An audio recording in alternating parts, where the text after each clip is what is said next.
Ready সেডি হয়ে একটা বিশেষ কাজের জন্য আমরা বের হচ্ছিলাম, আমি, আমার মেয়ে আর আমার ভাইয়ের বউ।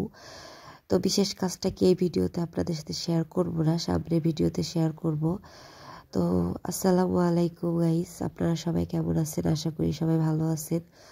আমি ভালো, একটু অসুস্থ, আবার অনেক বেশি ঠান্ডা লাগছে। তো আমরা যাচ্ছিলাম হচ্ছে আমার ভাইয়ের শ্বশুর বাড়ি। তারপরেই তো আমরা বের হয়ে রাস্তায় চলে আসলাম ভ্যানের জন্য। এখানে দাঁড়িয়ে দাঁড়িয়ে অপেক্ষা করতেছি, আর আমার মেয়ে দুষ্টামি করতেছে। তো একটু পরে আমরা ভ্যান পাইলাম এবং চলে আসলাম আমার ভাইয়ের দোকানে। এখানে একটু কাজ আছে, এই কাজটুকু সেরে তারপরে আমরা ওদের বাড়িতে চলে যাব। দেন এখানে হচ্ছে আমার মেয়ে পেয়ারা মাখা খাচ্ছিল, আর এই যে আমার ভাইয়ের দোকানটা আপনাদের একটু দেখালাম ঘুরে ঘুরে। পেয়ারা মাখাটা অনেক মজা ছিল। তারপরে তো এই যে ওর দোকানটা হচ্ছে এটা টপস কালেকশন। তারপরে যে আমার মেয়ে মার্কেট দিয়ে ঘোরাঘুরি করতেছে, আর আমি ওর পিছন পিছন ঘুরতেছি, কারণ আপনারা হয়তো জানেন যে অনেক বেশি দূরত্ব, এই জন্য সবসময় ওকে পাহারা দিয়ে রাখতে হয়, তাই আমি ওর পিছে পিছে ছিলাম। তারপরে এই তো দোকানে চলে আসলাম। আসার পরে একটু আমি আর আমার মেয়ে বিরোরে দাঁড়ায় দাঁড়ায় সেলফি নিচ্ছিলাম, আর আমার ভাইয়ের জন্য অপেক্ষা করতেছি। ও বাইরে গেছে একটু কেনাকাটা করার জন্য।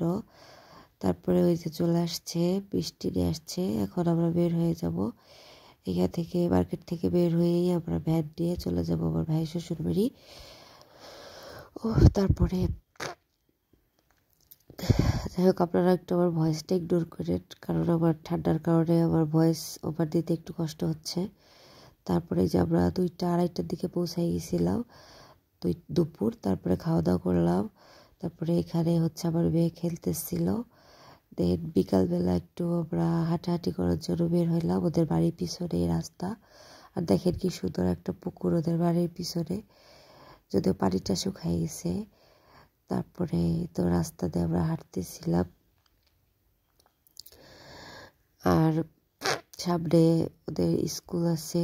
স্কুলটা একদম ওদের বাড়ির সাথে মিলানো, এবারে মানে 5 কদম হাঁটলেই। আর এই যে হচ্ছে সেই স্কুলটা প্রাইমারি স্কুল একদম ওদের। আর ওই যে হচ্ছে আমার ভাইয়ের শ্বশুর বাড়ি, একতলা বিল্ডিংটা দেখতে পাচ্ছেন, ওইটাই একদম ওদের বাড়ির সাথে স্কুলটা মিলানো। তারপরে স্কুলের বাড়িতে হাইটে একটু সামনে গেলেই বিশাল বড় একটা পাথর আছে। এখানে অনেক ধরনের মানে ফসল হয়েছে, এগুলাই আমরা দেখার জন্য গেছিলাম। তো দয়া করে যারা কষ্ট করে আমার ভিডিওটা দেখতেছেন, আমার চ্যানেলটাকে একটু সাবস্ক্রাইব করে দিয়ে আপনারা।